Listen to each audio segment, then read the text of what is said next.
Hi friends, opinion போல் exit போல், அதாவது வாக்குப்பதிவுக்கு முந்தைய கருத்து கணிப்பு பிந்தைய கருத்து கணிப்பு பற்றி ஊடகங்களில் பேசுகிறத கேட்டிருப்போம்.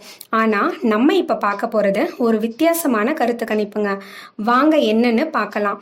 ஒரு எலெக்ஷன் சமயத்தில் ஒரு அம்மா கிட்ட பேசும்போது அவங்க என்ன சொன்னாங்கன்னா, என்னோட தொகுதியில் நிற்கிற ஒரு வேட்பாளர் ரொம்ப நல்லவர், அவர் வின் பண்ணாருன்னா நம்ம ஊருக்கு நிறைய நல்லது செய்வாருன்னு நம்பிக்கை இருக்குது.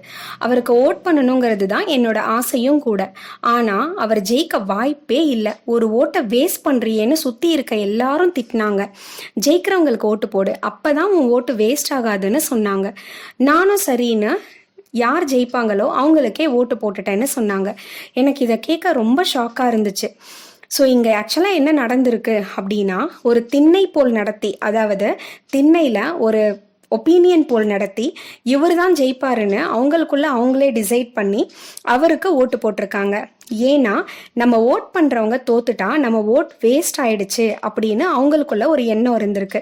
ஆனால் நம்ம யார் ஜெயிப்பாங்கன்னு யோசிக்காம நமக்கு நல்ல தலைவராக யார் இருப்பாங்கன்னு தோணுதோ அவங்களுக்கு ஓட் பண்ணால் அவங்க ஜெயிக்கிறாங்களோ இல்லையோ அவங்களுக்கு ஒரு நம்பிக்கை கொடுத்த மாதிரி இருக்கும்.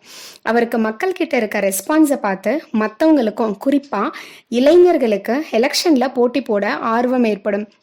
இப்படி ஒரு ஆரோக்கியமான மாற்றத்தை ஏற்படுத்துகிற வாய்ப்பை நம்மளோட ஒவ்வொரு ஓட்டும் ஏற்படுத்தும்னா, ஜெயிக்கிறவங்களுக்கு என்னோட ஓட்டுன்னு யோசிக்காம யார் நல்ல தலைவராக இருப்பாங்கன்னு நமக்கு தோணுதோ அவங்களுக்கு ஓட்டு போடுறது தான் நல்லது.